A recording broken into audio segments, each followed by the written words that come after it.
Vienmēr smaidīgā un pozitīvi noskaņotā Anna Rozīte ir televīzijas raidījuma Kinomānija vadītāja. Televīzijā strādā jau sen, sākusi kā jauniešu raidījumu vadītāja, vadījusi arī lielus televīzijas šovus. Par skolu Annai palikušas vislabākās atmiņas, un Anna atzīstas, ka kā jau visiem skolēniem, arī viņai bija slinkums mācīties, taču bijusi apziņa, ka sekmēm jābūt labām, lai nebūtu jāskaidrojas ar vecākiem un skolotājiem. Protams, ka man ir slinkums ļoti daudz ko darīt.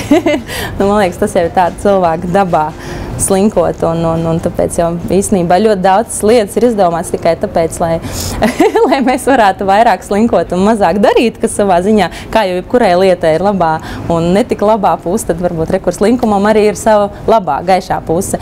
Bet jā, protams, ka es slinkoju un kādreiz ļaujos slinkumam, bet, kad es saprotu, ka tomēr vajadzētu saņemties un neļauties, tad es vienmēr atceros par to, ka slinkums, kas tas vispār tāds ir. Tā ir tāda, pietrūkst motivācijas. Kāpēc man kaut kas būtu jādara, kāpēc man būtu jāpiepuls un kaut kas jāsaņemās uz kaut ko. Un tad es vienmēr atrodu priekš sevis šo motivāciju, un ja neatrodu īstenībā, tad es principā atrodu sev atbildi, kāpēc man kaut ko nevajadzētu darīt, un varbūt īstenībā tas pat ir labi.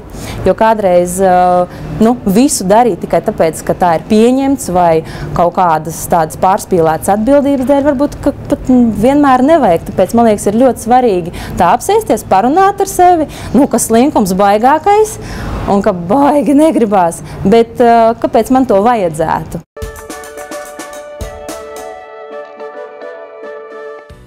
Vienmēr enerģiskais un smaidīgais Māris Grigalis ir televīzijas raidījumu vadītājs, vislabāk zināms kā laikaziņu cilvēks. Māris atzīstas, ka skolas laikā šādi tad esot noslinkojis, neaizejot uz stundām. Slinkoju ļoti bieži un pat regulāri, jo Emīla Dārziņa muzikas vidusskolā bija ļoti daudz tādu mākslinieku tipu cilvēku. Sākot ar Šipkevici, grupu Instrumenti, grupu Kosmos, ar Šimkus, ar ļoti daudz talantīgu cilvēku, ar kuriem patika daudzīties tieši tāpat kā man, un līdz ar to mēs ļoti bieži varbūt neapmeklējām stundas, kas lika pēc tam iet uz papildus stundām un visu to tomēr turpināt un pabeigt iesākto. Māris uzsver, ka izglītībai viņa karjerā ir ārkārtīgi liela loma, jo bez tām augstskolas zināšanām, kas viņam jau ir kabatā, diezin vai būtu nācis piedāvājums strādāt televīzijā vai radio. Es cīnījos savā laikā ar slinkumu, skatījos uz kaut kādiem favorītiem, uz kaut kādiem tā laika, kaut kādiem elkiem, kas es gribētu būt. Un jauniešiem es vēlētos ļoti pateikt, ka ir jātiecās un jāskatās, kas tu vēlies kļūt, un saprast, vai tas slinkums tevi atbalstīs un dos tev stimulu, lai tu tiešām tāds kļūtu, vai tomēr ar to ir jātiek galā, kad slinkot nedrīkst. Un ir jātiecās uz to mērķi. Un ja kāds varētu gribēt kļūt par laikaziņu speciālistu un strādāt televīzijā, tad es gribētu ieteikt pirmkārt mācīties. Tās ir valodas, tās ir grāmatu lasīšana un tam līdzīgas lietas. Bez kā nevar.